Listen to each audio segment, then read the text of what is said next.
Hey, how's it going? It's Walsh here, sick as always. Welcome to episode 29 of the Secrets of the Atlas League here on Ruthless SSF. The necromancer is still going very strong, and I just want to say that it's really nice to play a minion build that's not just, full chaos damage, go poison stacking and everything like that, because that's pretty much what every minion character does, and it feels really nice to do an elemental version.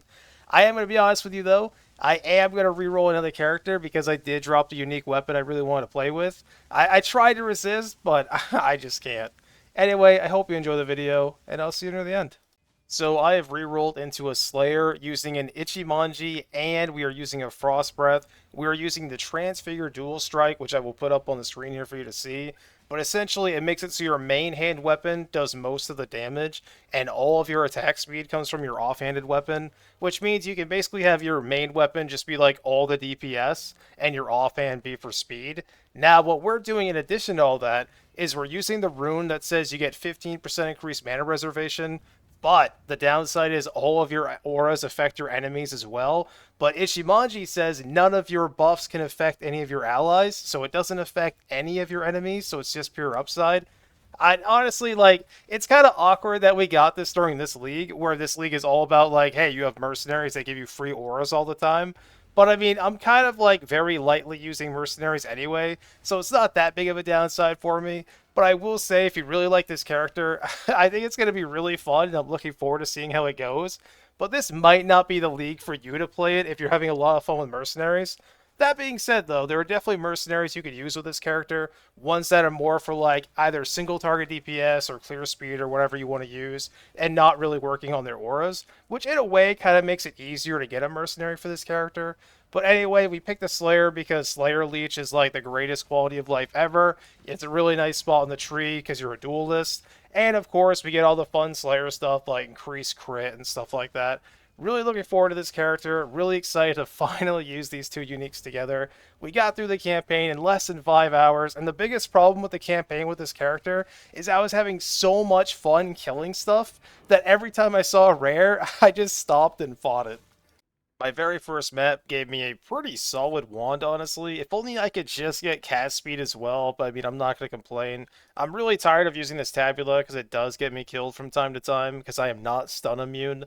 Trying to get a 6 socket on this body armor, but I really wasn't lucky enough to get it. So I just settled for what I could get, and I'm just going to use a 4-link for a while. And to be honest with you, even on a 4-link, this character has more damage and clears faster than pretty much every character I've played so far this league, except for the Cycloner. The Cycloner was absolutely ridiculous.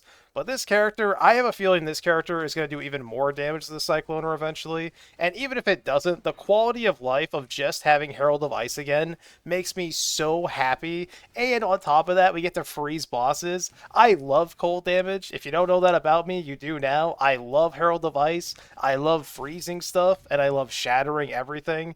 It makes me pretty happy. After having this belt for 2 or 3 weeks at this point, I finally got a decent roll. It's not god tier or anything like that, but I'm very happy to have it. So I hit level 83, now I can actually use a real body armor instead of a tabula. I could have used it sooner, but I'm a dumbass and enchanted it, so I couldn't wear it until 73. Now obviously tabula is incredible for leveling, and I'm not shitting on tabula in any way, but man, it feels so much better having armor.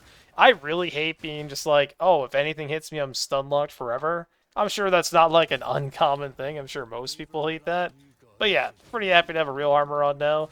Can't wait for 78 though. 78 I can wear my helmet, and then at 84 I can finally wear my 5-link.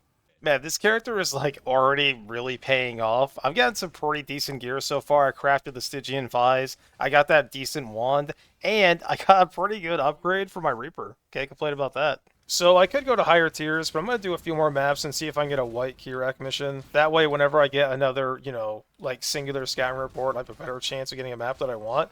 But just a little bit off topic, I've been asked several times to make a Merc, Aurabot character, and I'm going to be honest, the odds of me doing that are pretty much 0. I'm not going to say it's a hard 0, there's probably a 0.1% chance I make one. But I've talked about this a little bit before, so I don't want to go too much into it. But it's basically the same headspace as me as Explodey Totem, if you remember that build. It was barely even a build, it was just you put it on, the staff or whatever, and you just are instantly better than 99% of the characters in the entire game. And I hate stuff like that. I call them free rides. Now, there's nothing wrong with enjoying stuff like that. I totally get it. It's just not for me, not something I'm very interested in. So if you do like that kind of stuff, that's cool. I'm not trying to hate on you or anything like that. Just know that I'm not. I'm not interested in that even a little bit. And for me, the mercenaries are pretty much explodey totem with extra steps, which I will say, the mercenaries do require more effort. You actually have to make a character around it and stuff like that. Whereas before, you could just put on the staff and be overpowered. But yeah, it's just very overpowered. It's not very interesting to me. Maybe I'll make one at the end of the league just for fun to laugh at it for a little while, but it's very unlikely I'd make one. Just doing a little jewel crafting here because I love jewel crafting, and honestly, it's disgusting. So I just got back from eating a couple minutes ago, and pretty much all of my ship guys died, so I only have enough people to send out 2 ships at once.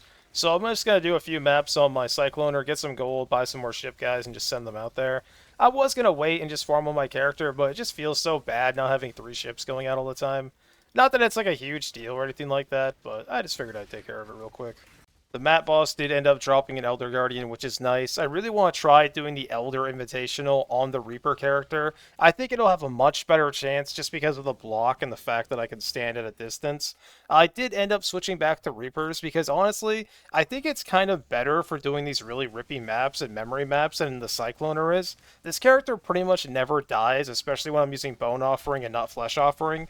And on top of that, my damage uptime is basically 100%.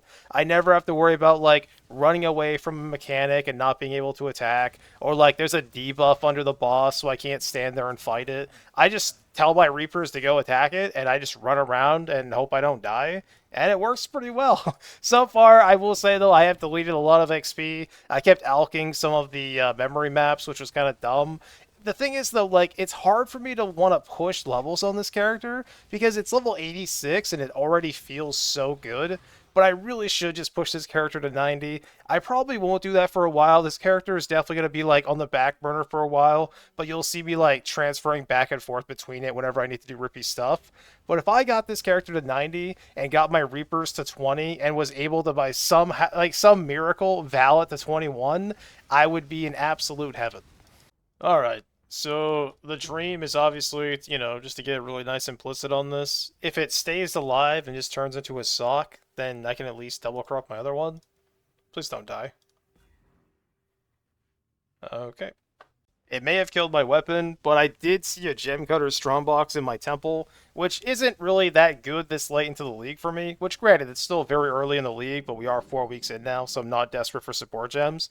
But just seeing a Gem Cutter Strongbox inside your temple is so freaking rare, it just makes me feel like the next time we double corrupt, and I don't know, it makes me, I read into little things like that for no reason at all. It's okay, she gave me a GCP, Alva's trying to tell me there's some good RNG coming up. Hopefully that's the case, but anyway, mapping on the new character feels really nice. Dual Strike is kind of a weird skill, but honestly, it's really fun to play. So I have a temple here, and it's 50-50 to have a lens or just to get this to tier 3, which does basically nothing for me. If it hits the Dorianis and we get a lens, I will double corrupt my Cyclone, which I'm kind of scared to do because if Cyclone bricks, well, it won't brick. At worst case scenario, hit 19 and lose quality. It'll make my Cycloner worse, but I'll still, have a functional character. But I'm kind of scared to do it, but why not leave it up to Alpha, right? So I did end up getting the lens, and let's hope it doesn't die. If it hits 21, we'll start the Cycloner again. I mean, it didn't die. It didn't get anything good, Val Cyclone is basically useless. But I mean, it didn't die, so I don't know. We'll shelve it for now. We'll see what happens. We'll just leave it alone. The odds of me going back to the Cycloner are pretty low unless I get a 6-link for it, but it's nice to know I always have it there whenever I need it. I got a Cartographer Strongbox, which honestly is very satisfying to open. Imagine opening those in a tier 16 and just getting 10 maps. That would be just fantastic. Mapping on this character is a breeze. Everything is frozen. I have no defenses really because I'm still wearing some trash gear. But, I mean, it feels great. Alright, lens number 2. Please don't die.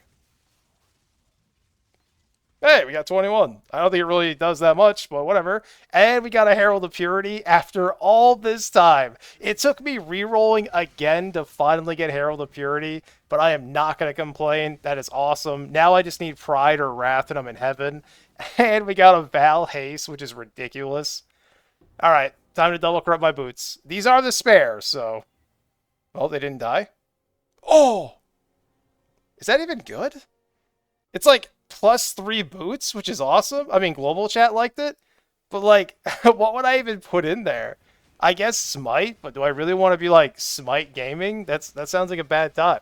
I don't know. If you have any suggestions for those boots, let me know and I'll think about it. I did get a Soul Rest, which I'm never going to use. And after like, I think 500 and something jewelers, we finally six-socketed the Star Collar. Bit of a tongue twister there.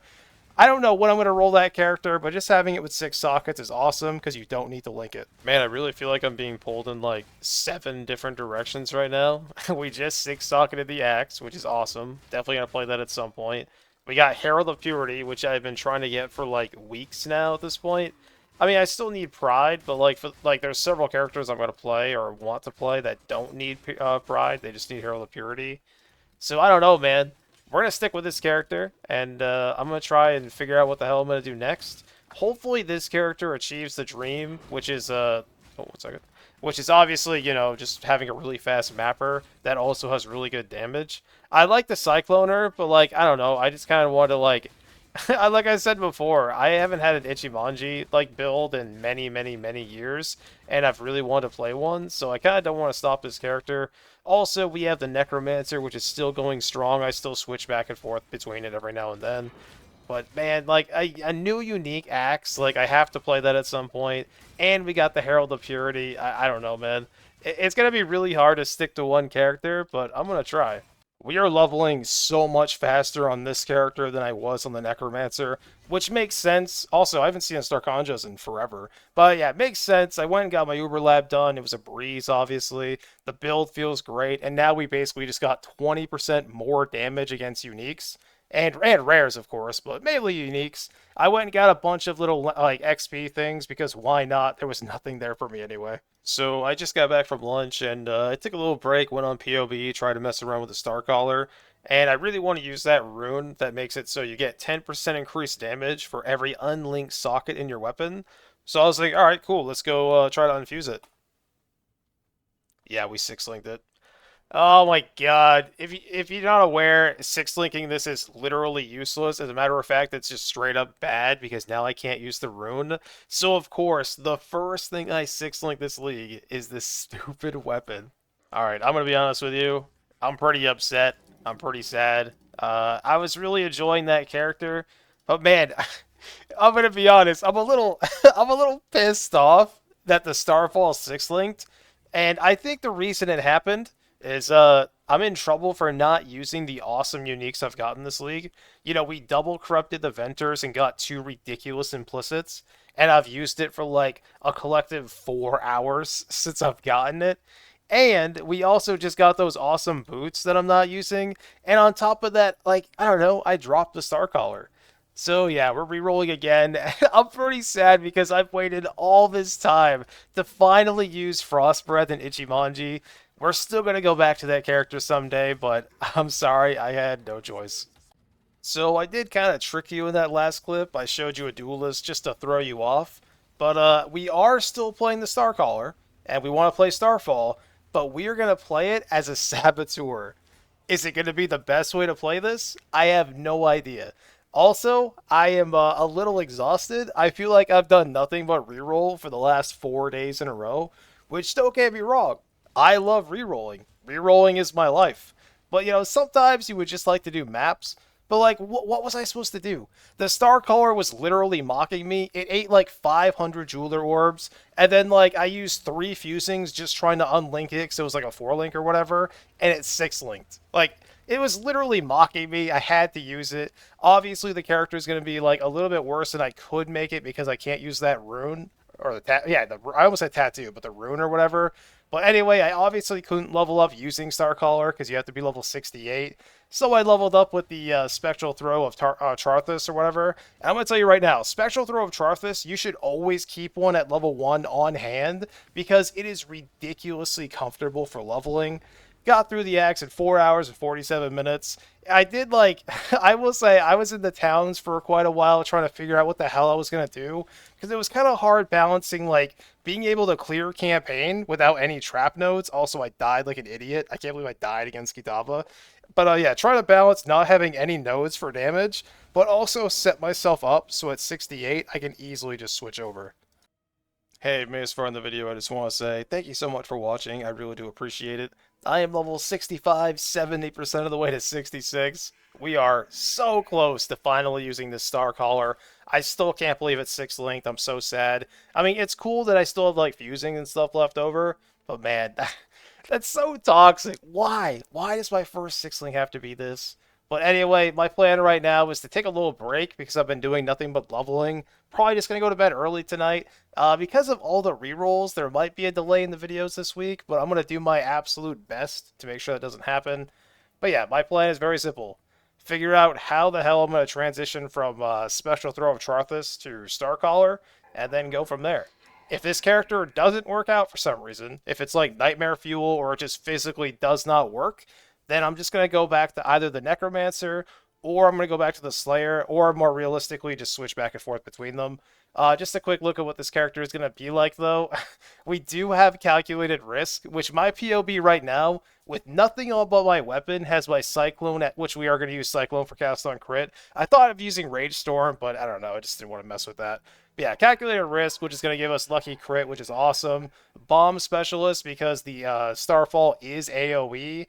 And we have Born in the Shadow. So here's the combo, right? I don't know if you want to call it a combo, but I'm going to.